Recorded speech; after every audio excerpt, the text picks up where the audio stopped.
Hi, it's me, Jacqueline. Welcome to my channel. If you are new to the channel, then please subscribe to my channel and join me at Patreon. Link in the description.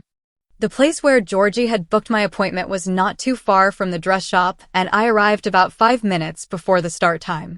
Mandy greeted me herself, saying that Georgie was a regular of hers, and she was only too happy to set me up with a waxing session. I noticed that Mandy was the owner of the place, so felt a little special that she would be the one performing the routine.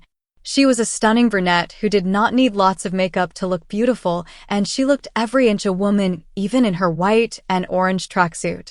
After accepting a welcome glass of white wine and enjoying a quick browse through the new edition of She magazine, I was taken through to the beauty room where leg waxing was already taking place on other customers. Mandy hand changed into a white overall and now looked like a nurse. She asked me to strip off to my underwear and put on the robe she said I would find in the changing room. Although I'd never had much in that department and had so far managed to conceal any noticeable bulge, I initially balked at the prospect of stripping down to just my underwear. How would she react if she discovered I was not quite the fully fledged female? And I had no idea if Georgie had told her anything about me other than my name. I looked down at the underwear I had on and was glad that there was no apparent prominence around my crotch. When I returned, she asked me to open the robe up, then lay face down on the waxing table. I got down on the table and waited as she lifted the robe upwards to reveal my lower body area. As I lay face down, I listened as Mandy explained exactly what she was going to do. Waxing is the most effective method for temporary hair removal because it removes hair with its roots, not just at the skin surface as with shaving. I could hear her tinkering with various items that were laid out on a worktop. She spoke as she continued her preparations. Prior to starting, she washed both my legs with soap and water and towel-dried them. Each waxing permanently destroys some hair roots, and so space between the hairs increases. Less hair returns and the returning hair becomes finer. Eventually, much hair is permanently gone. She walked past me and retrieved some towels and cloths from what looked like a microwave unit.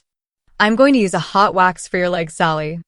I'll apply it as a thin layer to your skin in the direction of the hair growth. She then removed the cap from the jar of wax and placed the jar in the microwave oven. After 20 or so seconds, she was satisfied that the wax was ready to use and removal could begin. Hot waxes melt at relatively low temperatures, and the one I use contains some sugar to ease their removal from the skin. The hair becomes trapped in the wax as it cools and hardens. A cloth is placed over the wax and pulled off quickly in the opposite direction of hair growth, taking the uprooted hairs with it. I felt the initial application of the wax and waited for the pull that would uproot the hair. My previous conceptions of the pain with waxing came to the forefront of my mind. Before she took the first tug, she said, "This has to come off as quickly as possible. If the cloth strip is peeled off too slowly, hair will not come out properly." Then she pulled with what seemed to be an almighty force. It was just over 1 hour later that I lay there as Mandy applied a soothing gel to my now hair-free legs. She laughed when I said I was glad it was over and then offered some aftercare advice. A temporary redness and soreness in the waxed area is normal. Avoid exposing the just waxed area of skin to the sun for 12 hours. I lay there and suddenly remembered I was supposed to go sunbathing with Laura tomorrow afternoon.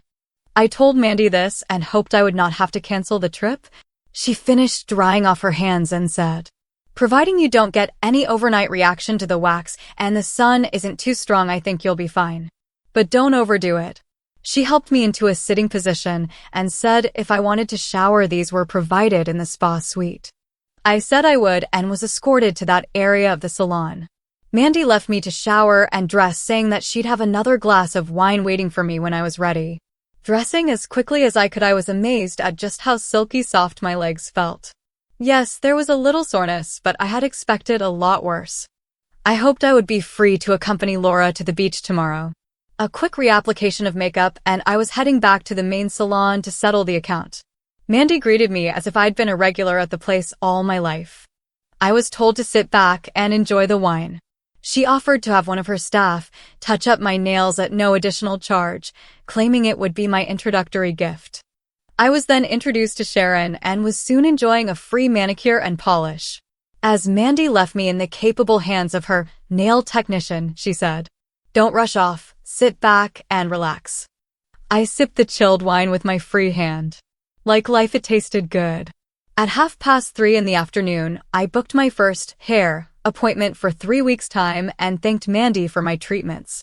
Once I was back in the street, I took out the printed makeover sheets from my handbag and looked at the list of cosmetics I wanted to buy. Next stop, the makeup counter. Buying makeup was not as organized and straightforward as I had first envisaged. When I got to the L'Oreal display, there were several young women all but pushing each other out of the way as they tested various products. I tried to get close to my makeup section, but the hooligan element from the girls intimidated me. If Georgie had been with me, I would imagine her sending them packing. But I was on my own and they looked like trouble. I stepped back out of the store and decided to try again a little later. After a short walk, I found a small continental cafe and decided to treat myself to lunch. As it was so nice, I decided to eat al fresco and, after ordering, found an empty table just outside the front door. I felt for the chair with the backs of my legs, then, holding my skirt in position, sat on the front of the chair and pushed back into the seat with shoulders straight. From my deportment training, I remembered, it is proper to sit right against the backrest with both legs slanting to one side and feet pointing the same way, with one foot slightly in front of the other. As I watched the world go by, I clasped my hands lightly as I rested them on my skirt. The waiter brought a pasta salad and a cold mineral water to my pavement table. When he had finished, he said he hoped I would enjoy my meal. I returned his smile. I took my time eating lunch, remembering to take small portions at a time and pausing only to watch whenever a woman strolled past. I felt I could pick up some tips on how to, and observe the graceful, and sometimes not so graceful, movements of my preferred gender. From the deportment day, I tried out the various poses, such as resting my chin on the tips of the fingers on my hand and allowing my head to tilt slightly back. Occasionally, some of the men who strolled past turned for a second look. I hoped that I looked every inch the sun goddess my t-shirt said I was. My thoughts drifted forward to my upcoming interview. Everyone said the interview was only a formality, but I knew I had to get the job. Last night, I had spent part of the evening browsing the Hannah Sadler Spring-Summer catalog, not to mention quite a few women's lifestyle websites. It was obvious to me that the average woman would not dress the way supermodels appeared on the catwalk. If I was ever to successfully advise customers on what footwear goes with what dress, then I needed to learn a lot more, and quickly. I finished my mineral water and set off with a new determination to the makeup counter. When I stepped off the bus, it had just gone 6:30 in the evening. I walked slowly back to the flat carrying my 2 bags of goodies and with my denim jacket slung over the handles of my handbag. Laura was sitting watching the news when I opened the door. She wore a pale blue tracksuit and was lying with her feet up on the couch. "Hi, girlfriend," she shouted in an obviously happy mood. I put my things down on the floor and threw myself into a chair, kicking off my heels as I stretched out to relax my aching feet. "You hungry?" asked Laura. I shook my head and told her I'd eaten earlier. Laura said she was not particularly hungry either, then asked me what I'd been doing all day. I gave her a resume of my adventures, showing off my shiny new legs with pride. She said it was much better than shaving and hoped it didn't hurt too much. I said it wasn't as bad as I had imagined it to be, but was glad that next time I had it done there wouldn't be quite so much hair. After we had chatted for a while, I said I wanted to go and shower. She nodded and said we could watch her DVD of Sex and the City if I wanted to. I'd heard of the show, but never actually watched it, so I said that would be fun. "You can help me paint my toenails too if you want," she shouted at me as I headed off to the shower. During my shower, I noticed that my upper parts looked more pronounced than they had ever done before. When I stood directly under the water jet, I could not resist watching the water run over them as I used my hands to cup them. Although Georgie had said pills and potions were not part of her induction training, I wondered if they would accelerate my growth. I knew I could get them free from family planning clinics, but would taking the standard female contraceptive pills have any effect? As I continued to shower, I made a mental note to research the subject further and thought about mentioning the subject to Georgie tomorrow morning. When I'd completed my cleansing routine, I changed into a long cotton nightdress, which had lots of little pink bears on a white background. I slipped my feet into a pair of white, fluffy slippers and headed back to the lounge for some television. Laura switched on the DVD, and we settled down to the first ever episode of what she said was one of her favorite shows. After the first episode, one found I didn't like the characters very much. By the end of episode 3, I said wanted to be Carrie Bradshaw, but Laura said I was more like Charlotte. I jokingly refused to paint her toenails after that. Laura sat up and teased me. If you don't, then I won't lend you a pretty bathing costume for tomorrow. I pretended not to be too worried about it.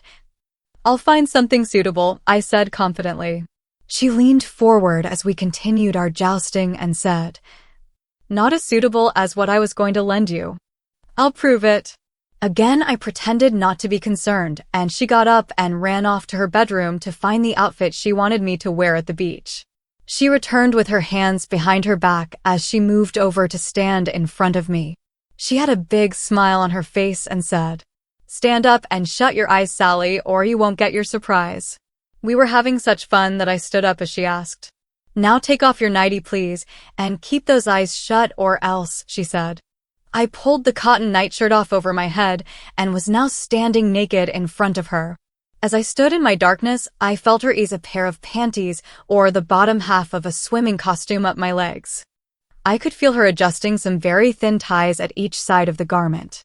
I heard her giggle as she moved behind me and then placed the top round my chest and tied the thin straps around my neck in a halter style.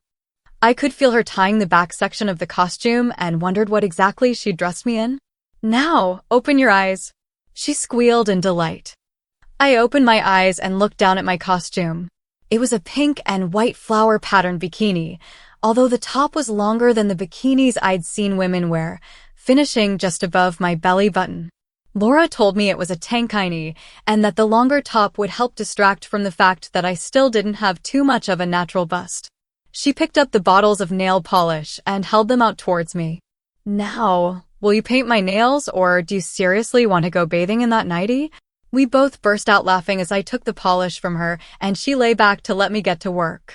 After I had finished doing her nails, she insisted on returning the favor. I lay back and she got to work using the same shade of nail polish. As she applied the final stroke of color, she sat back and looked a little preoccupied. She looked at me and declared, there's something else we need to do before bedtime. I waited for her to reveal what it was we needed to do, but before she replied, she went to fetch something from the bathroom. When she came back, she asked me to remove the tankini bottoms and lie back on the large towel she opened out on the floor. This sounded a little strange, and as I lay back, she spread my legs wide, and I saw the electric razor for the first time. She switched it on, and I heard the buzz of the blades and Laura saying softly, you need a Brazilian if you're going to get away with that swimming costume. I soon discovered that a Brazilian involved the shaving of my pubic hair, as no girl wants spider's legs showing out from under her costume. As Laura worked, I could see she was not only removing the excess, but she was using the razor to create a specific shape to the remaining section of hair around my bikini line. When she finished, she asked me to tuck my little extra between my legs, then nodded and said that in her opinion I had now acquired a lovely little landing strip. When I looked down, I discovered what she meant. Friday morning started with bright sunshine flowing through the windows of my bedroom. I looked at the alarm clock and it was just after 7:30, so I decided to get up and get myself ready for the day.